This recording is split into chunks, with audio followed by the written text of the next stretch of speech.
Apa krisis keempat?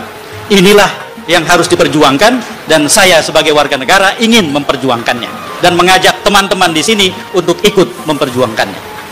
Namanya krisis elektoral. Jokowi harus kalah dalam pemilu 2024. Itulah target saya sebagai warga negara Indonesia. Jika tidak, maka pemimpin-pemimpin berikutnya akan menjadikan ini sebagai contoh. Tidak perlu 32 tahun untuk semena-mena di Indonesia. Cukup 9 tahun 1 bulan. Cukup 9 tahun saja. Sekedar penghuni istana dan pemenang pemilu presiden. Itulah isi SMS saya kira-kira. Sampai sekarang masih saya simpan. Dan ketika tidak ada apa-apa sampai sore, menurut saya tidak bisa saya mendukung lagi orang ini. Sudah cukup. Assalamualaikum warahmatullahi wabarakatuh. Alhamdulillah saudara-saudara sekalian berjumpa dan bersua kembali pada channel ini. Dan pada kesempatan ini kita akan membahas sedikit tentang Joko Widodo yang harus tumbang 2024.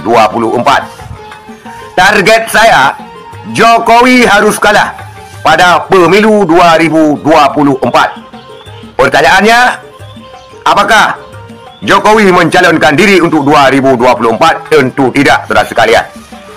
Tetapi Jokowi mendukung salah satu calon, yaitu Prabowo Subianto dan Gibran Rakabuming Raka. Maka apabila Prabowo Subianto ini harus tumbang dan tidak menang pada pemilu 2024, ini adalah kewajiban katanya. Kewajiban saya dan kewajiban seluruh warga negara untuk mengalahkan Jokowi 2024. Kalau memang Jokowi, kekuatan Jokowi yang mendukung Prabowo Subianto dan Gibran Rakabuming, maka salah sendiri katanya. Salah sendiri mau didukung oleh Jokowi. Karena Jokowi bukanlah seorang presiden, tetapi dia hanyalah penghuni istana belaka. Saudara sekalian, saya ini hanya menyampaikan daripada pengamat politik dan konsultan Jokowi 2014 yang mengatakan Jokowi harus tumbang, Jokowi harus kalah demi menyelamatkan elektoral Republik Indonesia. Kita saksikan dulu videonya saudara sekalian daripada pengamat politik EF Saifullah Fatah agar hal ini tidak menjadi fitnah. Inilah videonya saudara sekalian. Ini suara rakyat, bukan suara penguasa. Dan nyatanya krisis kebijakan itu sudah terjadi. Apa krisis keempat? Inilah yang harus diperjuangkan dan saya sebagai warga negara ingin memperjuangkannya dan mengajak teman-teman di sini untuk ikut memperjuangkannya. Namanya krisis elektoral. Jokowi harus kalah dalam pemilu 2024. Itulah target saya sebagai warga negara Indonesia. Jika tidak, maka pemimpin-pemimpin berikutnya akan menjadikan ini sebagai contoh. Tidak perlu 32 tahun untuk semena-mena di Indonesia. Cukup 9 tahun 1 bulan. Cukup 9 tahun saja. Cukup 8 tahun saja. Bahkan ada yang mengatakan cukup 5 tahun saja. Tergantung kapan pendukung Jokowi itu mulai bertobat. Itu hitungannya. Ada yang sampai 9 tahun 1 bulan. Itu artinya tobatnya bulan November kemarin ini. Terus 9 tahun 1 bulan. Saya adalah konsultan Jokowi di pemilu 2014. Saya tidak menjadi konsultan Jokowi atau Prabowo di 2019, dan saya memutuskan tidak jadi konsultan siapapun di 2024 supaya saya bisa ngomong begini. Di 2014 saya jadi konsultan Jokowi. Pertobatan saya kurang dari 100 hari, yaitu ketika Mas Bambang Wijoyanto ditangkap, lalu kemudian kita sama-sama waktu itu demo, saya dan teman-teman ke KPK, dan saya mengirimkan surat cinta yang sangat panjang SMS ke 3 orang, Presiden Jokowi, Wakil Presiden Yusuf Kala, dan Menteri Sekretaris Negara Pratikno. Disitulah saya mengatakan, dan saya menggunakan Anda yang rupanya kalau dibaca orang Solo itu terlalu menyakitkan.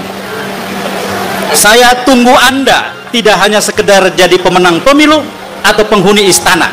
Saya tunggu Anda saat ini menjadi kepala negara.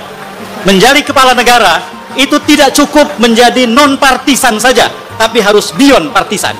Anda harus ada di atas semua orang, di atas semua golongan, dan selamatkan negara dan bangsa ini.